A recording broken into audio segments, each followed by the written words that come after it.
Hi friends, அனைவருக்கும் வணக்கம். Friends, நான் உங்கள் குமார் பேசுகிறேங்க.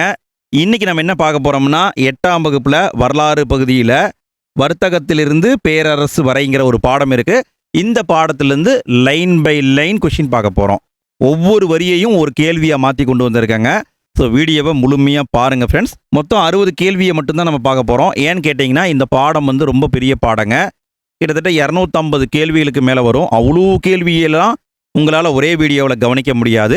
அதனால் நான் 60 கேள்வியை மட்டும்தான் கொண்டு வந்திருக்கேன். குறிப்பாக கர்நாடக போர்கள்னு ஒரு தலைப்பு இருக்குது, அது வரைக்கும் மட்டும்தான் கொண்டு வந்திருக்கேன். மீதம் இருக்கிறத நம்ம அடுத்த வீடியோவில் பார்க்கலாம். இது டெஸ்ட் மாதிரி தான். டெஸ்ட் மாதிரி அட்டன் பண்ணிகிட்டே வாங்க, சரிங்களா? கடைசியாக உங்கள் ஸ்கோரை பதிவு பண்ணுங்கள். அது மட்டும் இல்லாமல் வீடியோ பிடிச்சிருந்த லைக் போடுங்க ஃப்ரெண்ட்ஸ். வீடியோ பற்றிய கருத்துக்களையும் கமெண்ட்டில் பதிவு பண்ணுங்கள். சரி, ஓகே. ஃபஸ்ட் கேள்வியை பாருங்கள். நில வழியாகவும் கடல் வழியாகவும் புதிய நிலவியல் கண்டுபிடிப்புகளின் சகாப்தமாக விளங்கிய நூற்றாண்டு என்ன? நில வழியாகவும் கடல் வழியாகவும் புதிய நிலவியல் கண்டுபிடிப்புகளின் சகாப்தமாக விளங்கிய நூற்றாண்டு 15ஆம் நூற்றாண்டு, 15வது நூற்றாண்டு. அடுத்த கேள்வி. வாஸ்கோடகாமா எந்த நாட்டை சார்ந்த மாலுமி? வாஸ்கோடகாமா இவர் தான் ஐரோப்பாவிலிருந்து இந்தியாவுக்கு வந்த முதல் மாலுமி. வாஸ்கோடகாமா எந்த நாட்டை சார்ந்தவர்? போர்ச்சுக்கல் அப்படிங்கிற நாட்டை சார்ந்தவர். போர்ச்சுக்கல். அடுத்த கேள்வி. வாஸ்கோடகாமா இந்தியா வருவதற்கான புதிய கடல் வழியை கண்டுபிடித்த ஆண்டு. இந்தியா எப்படி வரணும் அப்படிங்கிற ரூட்டை ஃபஸ்ட்டு கண்டுபிடிச்சது யாரு? வாஸ்கோடகாமா தான். எப்போ கண்டுபிடிச்சாருங்க? எப்போ வந்தாருங்க? 1498 தான் வந்தார். 1498 தான் வாஸ்கோடகாமா வந்தார். அடுத்த கேள்வி.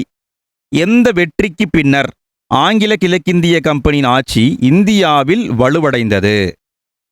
எந்த வெற்றிக்கு பின்னர் ஆங்கில கிழக்கிந்திய கம்பெனியின் ஆட்சி இந்தியாவில் வலுவடைந்தது? வங்காள வெற்றிங்க. வங்காள பகுதியை தான் ஆங்கிலேயர்கள் ஃபஸ்ட்டு பிடிச்சாங்க. அடுத்த வினா. 1756 இறந்த வங்காள நவாப் யார்? 1756 என்பது ஒரு திருப்பு முனையான ஆண்டு. அந்த ஆண்டில் வங்காளத்துடைய நவாப்பாக இருந்தவர் யார்? அலி வஜீர்கான். இவர் தான் இருந்திருக்காரு. இவர் பின்னாடி இறந்துருவார். அடுத்த வினா. 1756 வங்காள நவாப் ஆனவர் யார்? அதாவது அலி வஜீர்கான் இருந்தார் இல்லைங்களா, அவர் இறந்துருவார். இறந்த பிறகு வங்காள நவாப் ஆனவர் யார்? அவருடைய பேரன் சிராஜ் உத் தௌலா. 1756 வங்காள நவாப் யாருங்க? சிராஜ் உத் தௌலா. அடுத்த கேள்வி. இருட்டறை துயரச் சம்பவம் நடைபெற்ற ஆண்டு என்ன? இருட்டறை துயரச் சம்பவம்னா சிராஜ் உத் தௌலா என்ன பண்ணுவார்னா, ஆங்கில படை வீரர்கள் 146 பேரை ஒரு சிறையில் அடைச்சிருவார். அடுத்த நாள் போய் பார்க்கும்போது 123 பேர் இறந்துருவாங்க. மீதம் இருக்கிறவங்க தான் உயிரோடு இருப்பாங்க. இதுதான் இருட்டறை துயரச் சம்பவம். எப்பொழுது நடைபெற்றதுன்னா 56 நடைபெற்றது. 56. அடுத்த கேள்வி. இருட்டறை துயரச் சம்பவம் நடைபெற்ற கோட்டை என்ன? இந்த சம்பவம் எந்த கோட்டையில் நடைபெற்றது அப்படின்னு கேட்குறாங்க. வில்லியம் கோட்டை. வில்லியம் கோட்டை எங்கே இருக்குது? கல்கத்தாவில் இருக்குதுங்க. அங்கே தான் நடந்திருக்கு. அடுத்த கேள்வி. வில்லியம் கோட்டையை சிராஜ் உத் தௌலா கைப்பற்றிய நாள். வில்லியம் கோட்டையை சிராஜ் உத் தௌலா எப்பொழுது கைப்பற்றினார்? 1756 ஜூன் 20. நல்ல கவனிங்க. இப்போ தான் இருட்டறை துயரச் சம்பவம் நடக்குது. 1756 ஜூன் 20. அடுத்த கேள்வி. இருட்டறை துயரச் சம்பவத்தில் இறந்த ஆங்கிலேயர்களின் எண்ணிக்கை எத்தனை? முன்னாடி நான் சொல்லிட்டேன், 146 பேரை சிறையில் அடைச்சிருவாங்க. அதில் 123 பேர் இறந்துருவாங்க. இந்த கணக்கை பார்த்துக்கோங்க ஃப்ரெண்ட்ஸ். இதையும் கேட்கலாம். 146 பேர் அடைப்பாங்க, 123 பேர் இறந்துருவாங்க. அடுத்த வினா. வில்லியம் கோட்டையை மீட்ட ஆங்கில படை தளபதி யார்? சிராஜ் உத் தௌலா பிடிச்சிட்டாரு. அந்த கோட்டையை ஆங்கிலேயர்கள் மீண்டும் பிடிச்சுக்குவாங்க. பிடிச்ச தளபதி யாருன்னு கேட்குறாங்க. வில்லியம் கோட்டையை மீட்ட ஆங்கில படை தளபதி ராபர்ட் கிளைவ். Robert Clive. அடுத்த கேள்வி. ராபர்ட் கிளைவுக்கும் சிராஜ் உத் தௌலாவிற்கும் அலிநகர் உடன்படிக்கை கையெழுத்தான நாள். அலிநகர் உடன்படிக்கை யாருக்கிடையே நடைபெற்றிருக்கு பாருங்க. ராபர்ட் கிளைவுக்கும் சிராஜ் உத் தௌலாவுக்கும் இடையே நடந்திருக்கு. அந்த உடன்படிக்கை கையெழுத்தான நாள் என்றைக்குன்னு கேட்குறாங்க. 1757 பிப்ரவரி 9. 1757 பிப்ரவரி 9. அடுத்த கேள்வி. 1757 மார்ச் மாதத்தில் 1757 மார்ச் மாதத்தில் பிரெஞ்சு குடியேற்றமான எந்த பகுதியை ஆங்கிலேயர் கைப்பற்றியதால் பிளாசி போர் ஏற்பட்டது? பிளாசி போர் எப்போ நடந்துச்சு? 1757 தான் பிளாசி போர் நடைபெற்றது. பிளாசி போர் நடக்க காரணம் என்ன? பிரெஞ்சு குடியேற்றமான சந்தர்நாகூர் என்ற பகுதியை 1757 மார்ச் மாதத்தில் ஆங்கிலேயர்கள் பிடிச்சிட்டாங்க. அதனால தான் போர் நடந்தது. அடுத்த வினா, பிளாசி போர் நடைபெற்ற ஆண்டு என்ன? பிளாசி போர் நடைபெற்ற ஆண்டு என்ன? 1757 ஜூன் மாதம் 23ஆம் தேதி. 1757 ஜூன் 23. அடுத்த கேள்வி, எந்த போருடைய வெற்றி ஆங்கிலேயரது அரசியல் அதிகாரத்தை இந்தியாவில் தொடங்கி வைத்தது? எந்த போருடைய வெற்றி ஆங்கிலேயரது அரசியல் அதிகாரத்தை இந்தியாவில் தொடங்கி வைத்தது? பிளாசி போருடைய வெற்றிங்க. அடுத்த கொஷின், 1757 பிளாசி போருக்கு பின் ஆங்கிலேயர் எந்த பகுதியில் தடையில்லா வணிக உரிமை பெறவில்லை? நல்லா கவனிங்க. இந்த பிளாசி போருக்கு பின்னாடி ஆங்கிலேயர்கள் தடையில்லா வணிக உரிமைங்கிறத வாங்கிடுவாங்க. எங்கெங்கே வாங்கினாங்க? வங்காளம், பீகார், ஒடிசா இந்த பகுதியில் வாங்கிடுவாங்க. குஜராத்தில் வாங்கவில்லை. ஸோ இதுதான் தவறு. அடுத்த கேள்வி, பிளாசி போரின் முடிவில் வங்காளத்தின் எத்தனை பர்கானா என்ற பகுதியை ஆங்கிலேயர் பெற்றனர்? பிளாசி போருடைய முடிவில் வங்காளத்துடைய 24 பர்கானா அப்படிங்கிற பகுதியை ஆங்கிலேயர்கள் வாங்கியிருப்பாங்க. 24 பர்கானா இந்த பகுதி ஆங்கிலேயர்கிட்ட போயிருக்கும். அடுத்த கேள்வி, பிளாசி போருக்கு பின் 1757 டு 1760 வரை வங்காளத்தின் அரசராக இருந்தவர் யார்? ஃபர்ஸ்ட் யார் இருந்தாங்க? அலிவர்தி கான் இருந்தார். அவருக்கு பின்னாடி சிராஜுத்தௌலா வந்தார். அவர் பிளாசி போரில் இறந்துருவார். பிளாசி போருக்கு பின்னாடி 1757 1760 வரைக்கும் வங்காளத்துடைய அரசராக இருந்தவர் மீர் ஜாபர். அடுத்த கேள்வி, ஆங்கிலேயர்களுக்கு புர்துவான், மிட்னாப்பூர், சிட்டகாங் ஆகிய பகுதிகளை வழங்கியவர் யார்? ஆங்கிலேயர்களுக்கு புர்துவான், மிட்னாப்பூர், சிட்டகாங் ஆகிய பகுதிகளை வழங்கியவர் யார்? மீர் காசிம். நல்ல கவனிங்க, மீர் ஜாபர் கிடையாது. மீர் ஜாபர் பார்த்தீங்கன்னா 57 60 வரைக்கும் 3 வருஷம் தான் இருப்பாங்க. அவங்க ஒழுங்காக செயல்படலை அப்படின்னு சொல்லிட்டு இவரை தூக்கிட்டு, மீர் ஜாபரை தூக்கிட்டு அதுக்கு பதிலாக மீர் காசிமை நியமிப்பாங்க. மீர் காசிம் தான் புர்துவான், மிட்னாப்பூர், சிட்டகாங் போன்ற பகுதிகளை ஆங்கிலேயருக்கு கொடுப்பாரு. அடுத்த கேள்வி, வங்காளத்தின் தலைநகரை மூர்சிதாபாத்திலிருந்து மாங்கீருக்கு மாற்றியவர் யார்? வங்காளத்துடைய தலைநகரை மூர்சிதாபாத்திலிருந்து மாங்கீருக்கு மாற்றியவர் யார்? மீர் காசிம் தான் மாற்றியிருப்பாருங்க, மீர் காசிம். அடுத்த கேள்வி, தஸ்தக் என்றழைக்கப்படும் சுங்கவரி விலக்கு ஆணையை தவறாக பயன்படுத்திய ஆங்கிலேயர் மீது கோபமடைந்து கலகத்தில் ஈடுபட்டவர் யார்? தஸ்தக் அப்படிங்கிறது சுங்கவரி விலக்கு. ஆங்கிலேயர்கள் இந்த தஸ்தக் அப்படிங்கிறத தவறாக பயன்படுத்தினாங்க. அதனால் மீர் காசிம் ஆங்கிலேயருக்கு எதிராக கலகம் செய்ய ஆரம்பிச்சிட்டாரு. அடுத்த வினா, அயோத்தியின் நவாப் சுஜாவுத்தௌலா மற்றும் முகாலய அரசர் 2ஆம் சாலம் ஆகியோருடன் சேர்ந்து ஆங்கிலேயருக்கு எதிராக ஒரு கூட்டமைப்பை உருவாக்கியவர் யார்? அயோத்தி நவாப் யாருங்க? சுஜாவுத்தௌலா. முகாலய அரசர் 2ஆம் சாலம். இவங்களோட மீர் காசிம் சேர்ந்து 3 பேர் சேர்ந்து ஆங்கிலேயருக்கு எதிராக ஒரு கூட்டமைப்பை உருவாக்குறாங்க. அடுத்த வினா, பீகார் பகுதியின் பாட்னாவிற்கு மேற்கே 130 கிலோமீட்டர் தொலைவில் எந்த நதியின் கரையில் அமைந்துள்ள பாதுகாக்கப்பட்ட ஒரு சிறிய நகரம் பக்சார் ஆகும்? பக்சார் அப்படிங்கிறது ஒரு சின்ன நகரம். அங்கே ஒரு போர் நடந்திருக்கு, பக்சார் போர் நடந்திருக்கு. இந்த பக்சார் அப்படிங்கிற நகரம் எங்கே இருக்குன்னா பீகாரில் இருக்குதுங்க. பீகாரில் பாட்னா அப்படிங்கிற நகரத்துக்கு மேற்கே 130 கிலோமீட்டர் தொலைவில் கங்கை நதிக்கரையில் அமைந்திருக்கிற ஒரு பாதுகாக்கப்பட்ட நகரம்தான் பக்சார். இங்கே தான் பக்சார் போர் நடந்திருக்கும். அடுத்த வினா பாருங்க, பக்சார் போர் நடைபெற்ற ஆண்டு என்ன? 2வது முக்கியமான போர். ஃபர்ஸ்ட் போர் பிளாசி போர். 2வது போர் பார்த்தீங்கன்னா பக்சார் போர். பக்சார் போர் நடைபெற்ற ஆண்டு 1764 அக்டோபர் 22. 1764 அக்டோபர் 22ஆம் தேதி நடைபெற்றது. அடுத்த வினா, பக்சார் போர் முடிவுக்கு வந்த ஆண்டு? 1764 அக்டோபர் 22 ஆரம்பிச்சது. முடிவுக்கு வந்த ஆண்டு என்ன? 1764 65வது வருடம் பிப்ரவரி 20ஆம் தேதி தான் முடிவுக்கு வந்தது. அடுத்த வினா பாருங்க. எந்த உடன்படிக்கையின்படி பக்சார் போர் முடிவுக்கு வந்தது? எந்த உடன்படிக்கையின்படி பக்சார் போர் முடிவுக்கு வந்தது? அலகாபாத் உடன்படிக்கைங்க. அலகாபாத் உடன்படிக்கை. அடுத்த வினா பாருங்க. 1764 அக்டோபர் 22 நடைபெற்ற பக்சார் போரில் வெற்றி பெற்ற ஆங்கில படை தளபதி யார்? அதாவது பக்சார் போரில் ஆங்கிலேயர்களுக்கு வெற்றியை உண்டாக்கிய தளபதி யாருன்னு கேட்குறாங்க. ராபர்ட் கிளைவன் போட்டுறாதீங்க, தப்பு. ஹெக்டர் மன்ட்ரோ என்பதா சரி. நல்லா கவனிங்க. பிளாசி போர் அப்படின்னா ராபர்ட் கிளைவ் வருவார். பக்சார் போர் அப்படின்னா ஹெக்டர் மன்ட்ரோ தான் வருவார். சரிங்களா? ஹெக்டர் மன்ட்ரோ என்பதா சரி. அடுத்த கேள்வி. பக்சார் போரின் முடிவில் வங்காள அரசராக ஆக்கப்பட்டவர் யார்? பக்சார் போருடைய முடிவில் வங்காளத்தின் அரசராக ஆக்கப்பட்டவர் மீர் ஜாபர். நல்லா கவனிங்க. ஃபஸ்ட்டு அரசராக வந்தவர் மீர் ஜாபர் தான். அப்புறம் மீர் காசிமை அரசராக்குவாங்க. திரும்பவும் அவரை தூக்கிட்டு மீர் ஜாபரையே அரசராக மாற்றிடுவாங்க. அடுத்த வினா. வங்காளத்தில் இரட்டை ஆட்சி முறையை கொண்டு வந்தவர் யார்? வங்காளத்தில் இரட்டை ஆட்சி முறையை கொண்டு வந்தவர் ராபர்ட் கிளைவ். Robert Clive. அடுத்த கேள்வி. 18ஆம் நூற்றாண்டில் எத்தனை கர்நாடக போர்கள் நடைபெற்றன? 18வது நூற்றாண்டில் நடந்திருக்குங்க. மொத்தம் 3 கர்நாடக போர்கள் நடந்திருக்கும். 3 கர்நாடக போர்கள். அடுத்த வினா பாருங்க. 3 கர்நாடக போர்கள் எந்த ஆண்டு முதல் எந்த ஆண்டு வரை நடைபெற்றன? 3 கர்நாடக போர் நடந்திருக்கு.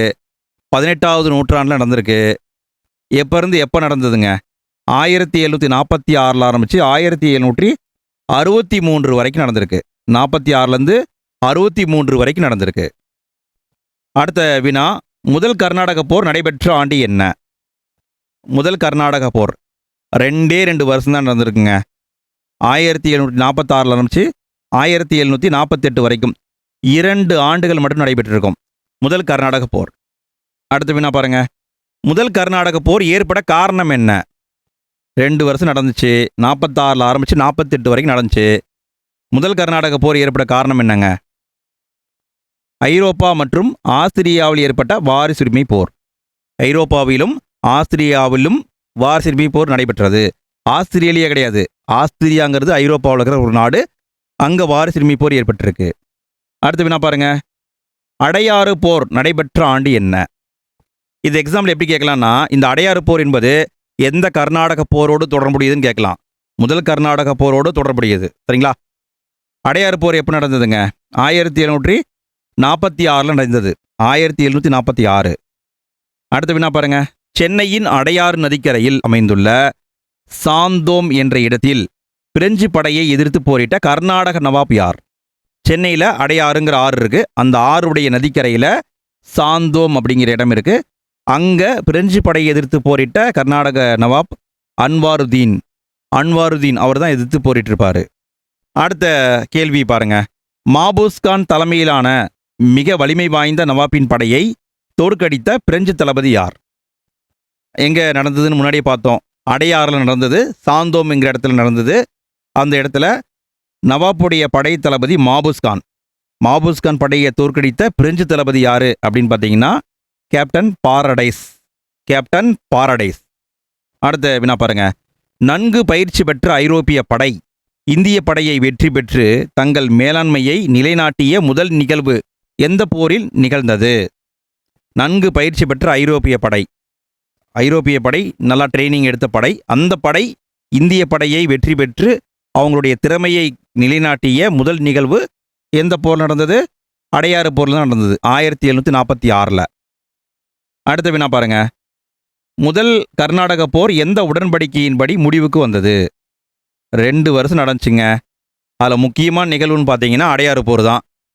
எந்த உடன்படிக்கையின்படி முடிவுக்கு வந்தது? 1748 ஐலா சபேல் அப்படிங்கிற உடன்படிக்கையை போட்டாங்க. அந்த உடன்படிக்கையின்படி முடிவுக்கு வந்தது ஐலா சபேல் உடன்படிக்கை. அடுத்த வினா பாருங்க. ஐலா சபேல் உடன்படிக்கையின்படி எந்த பகுதி ஆங்கிலேயரிடம் ஒப்படைக்கப்பட்டது? 2 பேரும் சமரசமாக போயிடலாம் அப்படின்னு சொல்லி பிரெஞ்சுக்காரர்களும் ஆங்கிலேயர்களும் சமரசமாக போயிடுறாங்க. அதன்படி சென்னை பகுதி மீண்டும் ஆங்கிலேயரிடம் ஒப்படைக்கப்பட்டது. சென்னை பகுதியை ஒப்படைச்சிட்டாங்க. அடுத்த வினா பாருங்க. 2ஆம் கர்நாடக போர் நடைபெற்ற ஆண்டு என்ன? இரண்டாவது கர்நாடக போர் நடைபெற்ற ஆண்டு என்ன? அடுத்த வருஷமே ஆரம்பிச்சிருச்சுங்க. 1749லேருந்து 1752 வரைக்கும் கிட்டத்தட்ட பார்த்தீங்கன்னா 3 ஆண்டுகள் இந்த போர் நடந்திருக்கு. அடுத்த வினா பாருங்க, இரண்டாம் கர்நாடக போர் ஏற்பட காரணம் என்ன? முதல் கர்நாடக போர் என்னன்னு பார்த்தோம், ஐரோப்பா மற்றும் ஆஸ்திரேலியாவில் ஏற்பட்ட வாரிசுரிமை போர்னு பார்த்தோம். இரண்டாவது கர்நாடக போர் ஏற்பட காரணம் என்னங்க? கர்நாடகம் மற்றும் ஹைதராபாத் ஆகிய பகுதியில் ஏற்பட்ட வாரிசுரிமை பிரச்சனை. இதுதான் இரண்டாவது கர்நாடக போருக்கு காரணம். அடுத்த வினா பாருங்க, பொறுத்துக. அதாவது இங்கே பார்த்தீங்கன்னா சில தலைவர்களை கொடுத்துருக்காங்க, கரெக்டாக பொருத்தணும். இதுக்கான பதில் அப்படின்னு பார்த்தீங்கன்னா அன்வாருதீனும் சந்தா சாஹிப்பும் யாருன்னு பார்த்தீங்கன்னா கர்நாடக நவாப் பதவிக்கு உரிமை கோரியவர்கள். நாங்கள் தான் அடுத்த நவாப்பு அப்படின்னு சண்டை போட்டவங்க தான் அந்த 2 பேரும், அன்வாருதீனும் சந்தா சாஹிப்பும். நாசர் ஜங், முசாபர் ஜங் இவங்க யாருன்னா ஹைதராபாத் நிசாம் பதவிக்கு உரிமை கோரியவர்கள். நாங்கள் தான் அடுத்த நிசாமு அப்படின்னு சண்டை போட்டவங்க தான் நாசர் சங்கும் முசாபர் சங்கும். அன்வாருதீன், நாசர் சங் இந்த 2 பேருக்கும் ஆங்கிலேயர்கள் உதவி புரிந்தாங்க. சந்தா சாஹிப்பு, முசாபர் சங் 2 பேருக்கும் பிரெஞ்சுக்காரர்கள் உதவி புரிஞ்சாங்க. அடுத்த வினா பாருங்க, ஆம்பூர் போர் நடைபெற்ற ஆண்டு எது? ஆம்பூர் போர் எதோட தொடர்புடையது? இது இரண்டாவது கர்நாடக போருங்க. ஃபர்ஸ்ட் கர்நாடக போரில் வந்து அடையாறு போர் வந்துருச்சு. ரெண்டாவது கர்நாடக போரில் வந்து ஆம்பூர் போர் வந்துருச்சு. 1749 ஆகஸ்ட் 3 தான் ஆம்பூர் போர் நடைபெற்றது. 1749. அடுத்த வினா பாருங்க, 1749 ஆகஸ்ட் 3 ஆம்பூர் போரில் கொல்லப்பட்டவர் யார்? ஆம்பூர் போரில் கொல்லப்பட்டவர் யார்? அன்வாருதீன் கொல்லப்பட்டாருங்க. அடுத்த வினா பாருங்க, 1749 ஆகஸ்ட் 3 ஆம்பூர் போரின் முடிவில் அன்வாருதீனின் மகன் முகமது அலி தப்பி ஓடிய இடம் என்ன? அன்வாருதீனை கொன்னுட்டாங்க. அன்வாருதீனுடைய மகன் முகமது அலி எங்கே தப்பி ஓடினார்னா திருச்சிக்கு தப்பி ஓடினார், திருச்சி. அடுத்த வினா பாருங்க, ஆம்பூர் போரின் முடிவில் கர்நாடக நவாப் ஆக்கப்பட்டவர் யார்? அன்வாருதீன் அவர் இறந்து போயிட்டாரு. அவருடைய மகன் முகமது அலியும் திருச்சிக்கு போயிட்டாரு. சந்தா சாஹிப் இவர் தான் கர்நாடக நவாப் ஆக்கப்பட்டவர், சந்தா சாஹிப். அடுத்த வினா பாருங்க, பாண்டிச்சேரியை சுற்றியுள்ள 80 கிராமங்களை வெகுமதியாக பிரெஞ்சுக்காரர்களுக்கு வழங்கியவர் யார்? பாண்டிச்சேரியை சுற்றியுள்ள 80 கிராமங்கள் அதை வெகுமதியாக கொடுத்தவர் சந்தா சாஹிப். இவரை தான் நவாப்பாக்கிட்டாங்க இல்லையா, அதனால சந்தோஷத்தில் வந்து 80 கிராமங்களை பிரெஞ்சுக்காரர்களுக்கு கொடுத்துருக்காரு. அடுத்த வினா பாருங்க, கிருஷ்ணா நதியின் தென்பகுதிகள் அனைத்திற்கும் டியூப்ளேவை ஆளுநராக நியமித்தவர் யார்? கிருஷ்ணா நதியுடைய தென்பகுதி அனைத்துக்கும் ஆளுநர் யார்னா டியூப்ளே தான் அப்படின்னு சொன்னவர் யார்? நாசர் ஜங். இவர் யாரு அப்படின்னா இவர் தான் ஹைதராபாத் நிசாமாக ஆக்கப்பட்டவர். அவர் பிரெஞ்சுக்காரர்களுக்கு நிறைய சலுகை கொடுக்குறாரு, அதில் ஒன்று தான் இந்த சலுகை. அடுத்த வினா பாருங்க, குண்டூர் மாவட்டத்தை தவிர வட சர்க்கார் முழுவதும் பிரெஞ்சுக்காரர்களுக்கு வழங்கிய ஹைதராபாத் நிசாம் யார்? குண்டூர் மாவட்டத்தை தவிர வட சர்க்கார் முழுவதையும் பிரெஞ்சுக்காரர்களுக்கு வழங்கிய ஹைதராபாத் நிசாம் சலபத் ஜங். நல்ல கவனிங்க, நாசர் ஜங் இருந்தார் இல்லையா, அவர் வந்து பின்னால் இறந்து போயிடுவார். இறந்து போன பிறகு அடுத்த நிஜாமானவர் சலபத் ஜங். இவர் தான் ஆங்கிலேயர்களுக்கு வட சர்க்கார் முழுவதையும் கொடுத்துருக்காரு. அடுத்த வினா பாருங்க, 200 ஆங்கில படையினர் 300 இந்திய படை வீரர்களுடன் ஆற்காட்டை தாக்கி கைப்பற்றியவர் யார்? 200 ஆங்கில படையினர் 300 இந்திய படை வீரரோடு சேர்ந்து ஆற்காட்டை தாக்கி கைப்பற்றியவர் ராபர்ட் கிளைவ். அடுத்த வினா பாருங்க, 1751 ஆற்காட்டு போரில் ராபர்ட் கிளைவின் திட்டத்திற்கு அனுமதி அளித்த கவர்னர் யார்? 1751 ஆற்காட்டு போர் நடக்குது. ஆற்காட்டு போரில் ராபர்ட் கிளைவுடைய திட்டத்திற்கு அனுமதி அளித்தவர் சாண்டர்ஸ், இவர் தான் கவர்னர். அடுத்த வினா பாருங்க, ஆற்காட்டு போரில் ஆரணி, காவேரிப்பாக்கம் ஆகிய இடங்களில் பிரெஞ்சு படைகளை தோற்கடிக்க ராபர்ட் கிளைவிற்கு உதவிய ஆங்கில படை தளபதி யார்? ஆற்காட்டு போரில் ஈடுபட்டவர் ராபர்ட் கிளைவு. அவருக்கு ஹெல்ப் பண்ணவர் யாருன்னு கேட்குறாங்க. அவருடைய ஹெல்ப்பால் ஆரணி, காவேரிப்பாக்கம் போன்ற பகுதியை ஆங்கிலேயர்கள் பிடிச்சாங்க. இதுக்கான பதில் ஸ்ட்ரிங்கர் லாரன்ஸ். அடுத்த வினா பாருங்க, எந்த போரின் முடிவில் டியூப்ளேவின் அதிகாரம் உச்சநிலை அடைந்தது? டியூப்ளே யாரு? French governor. இவருடைய அதிகாரம் எப்பொழுது உச்சநிலை அடைந்ததுன்னு கேட்குறாங்க. 1749 ஆம்பூர் போருடைய முடிவில் டியூப்ளேவின் அதிகாரம் உச்சநிலையை அடைந்தது. அடுத்த வினா பாருங்க, இரண்டாம் கர்நாடக போர் எந்த உடன்படிக்கையின்படி முடிவுக்கு வந்தது? முதல் கர்நாடக போர் அப்படின்னா ஐலா சபையில்னு பார்த்தோம். இரண்டாவது கர்நாடக போர் எந்த உடன்படிக்கைனா 1755 பாண்டிச்சேரி உடன்படிக்கை. பாண்டிச்சேரி உடன்படிக்கையின்படி முடிவுக்கு வந்தது. அடுத்து என்ன பாருங்க, 1755 பாண்டிச்சேரி உடன்படிக்கை செய்து கொண்ட பிரெஞ்சு ஆளுநர் யார்? அதாவது டீப்ளே, அவர் வந்து பார்த்தீங்கன்னா ரொம்ப பவர்ஃபுல்லாக இருந்தார். போக போக அவரையவே காலி பண்ணிட்டாங்க. அவர் தோல்வியை நோக்கி போக ஆரம்பிச்சிட்டாரு. அதனால் அவரை தூக்கிட்டு கோதேயு அப்படிங்கிறவரை அப்பாயின்மெண்ட் பண்ணுறாங்க. அவர் தான் பாண்டிச்சேரி உடன்படிக்கை செய்து கொண்டார். இவர் தான் கோதேயு தான் பாண்டிச்சேரி உடன்படிக்கையை பண்ணிக்கிட்டாரு. அடுத்து என்ன பாருங்க, மூன்றாம் கர்நாடக போர் நடைபெற்ற ஆண்டு என்ன? மூன்றாவது கர்நாடக போர் நடைபெற்ற ஆண்டு என்ன? இது வந்து 7 ஆண்டு போராக நடந்திருக்குங்க. 1756 ஆரம்பித்து 1763 வரைக்கும் நடந்திருக்கும். அடுத்து என்ன பாருங்க, மூன்றாம் கர்நாடக போர் ஏற்பட காரணம் என்ன? மூன்றாவது கர்நாடக போர் ஏற்பட காரணம் என்ன? ஐரோப்பாவில் வெடித்த 7 ஆண்டு போர். அடுத்து என்ன பாருங்க, மூன்றாம் கர்நாடக போரில் பிரெஞ்சு படையை வழி நடத்தியவர் யார்? மூன்றாம் கர்நாடக போரில் பிரெஞ்சு படையை வழி நடத்தியவர் யார்? ஃபஸ்ட்டு டீப்ளே இருந்தாங்க, டீப்ளே தூக்கிட்டாங்க. அப்புறம் வந்து அடுத்து வந்தவர் கோதேயு, அவரையும் தூக்கிட்டாங்க. மூன்றாம் கர்நாடக போரில் யார் இருக்காங்கன்னா கவுண்டி லாலி அப்படிங்கிறவர் தான் இருக்கார். கவுண்டி லாலி. அடுத்து என்ன பாருங்க, கவுண்டி லாலி கைப்பற்றிய செயின்ட் டேவிட் கோட்டை உள்ள இடம் எது? கவுண்டி லாலி இவர் என்ன பண்ணுறாருன்னா செயின்ட் டேவிட் கோட்டைங்கிறத பிடிச்சிக்கிறாரு. இந்த கோட்டை எங்கே இருக்குது அப்படின்னா கடலூரில் இருக்குதுங்க. செயின்ட் டேவிட் கோட்டை எங்கே இருக்குது? கடலூரில் இருக்குது. அடுத்து வேணா பாருங்க, வந்தவாசி போர் நடைபெற்ற ஆண்டு என்ன? வந்தவாசி போர் நடைபெற்ற ஆண்டு என்ன? 1760 ஜனவரி 22ஆம் தேதி தான் வந்தவாசி போர் நடந்ததுங்க. அடுத்து வேணா பாருங்க, வந்தவாசி போரில் கவுண்டி லாலி தலைமையிலான பிரெஞ்சு படையை தோற்கடித்த ஆங்கில படை தளபதி யார்? வந்தவாசி போரில் கவுண்டி லாலி இவரையும் தோற்கடிச்சிடுறாங்க. யார் அப்படின்னா அயர்கூட். அயர்கூட் தலைமையிலான ஆங்கில படை தான் தோற்கடிக்குது. அடுத்து என்ன பாருங்க, மூன்றாம் கர்நாடக போர் எந்த உடன்படிக்கையின்படி முடிவுக்கு வந்தது? மூன்றாம் கர்நாடக போர் எந்த உடன்படிக்கையின்படி முடிவுக்கு வந்தது? 1763 பாரிஸ் உடன்படிக்கை போட்டுட்டாங்க. அதன்படி தான் முடிவுக்கு வந்தது, பாரிஸ் உடன்படிக்கை. அடுத்து வினா பாருங்க, மூன்றாம் கர்நாடக போரின் முடிவில் யாருடைய ஆதிக்கம் இந்தியாவில் முடிவுக்கு கொண்டு வரப்பட்டது? மூன்றாம் கர்நாடக போருடைய முடிவில் பிரெஞ்சுக்காரர்களுடைய ஆதிக்கம் இந்தியாவில் முடிவுக்கு கொண்டு வரப்பட்டது. அடுத்து வினா பாருங்க, கடைசி வினாங்க, போர்களை கால வரிசைப்படி வரிசைப்படுத்துக. இப்படி தான் டிஎன்பிஎஸ்சியில் கேட்பாங்க. எந்த போர் ஃபஸ்ட்டு நடந்தது, எது அடுத்தது, இப்படி வந்து வரிசைப்படுத்த சொல்லுவாங்க.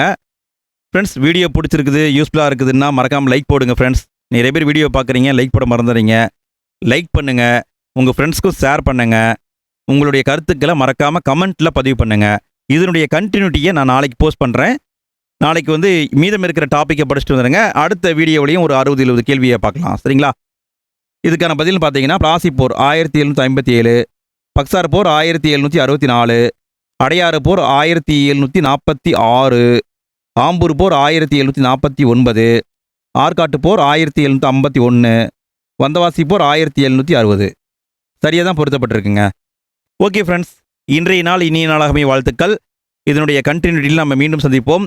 அடுத்த பாகத்துக்கான லிங்க்கை நான் ஃபஸ்ட்டு கமெண்ட்டில் பின் பண்ணி வைக்கிறேன், எண்டு ஸ்க்ரீன்லேயும் கொடுக்குறேன், கிளிக் பண்ணி பாருங்கள். ஓகே ஃப்ரெண்ட்ஸ், அடுத்த வீடியோவில் பார்க்கலாம். நன்றி.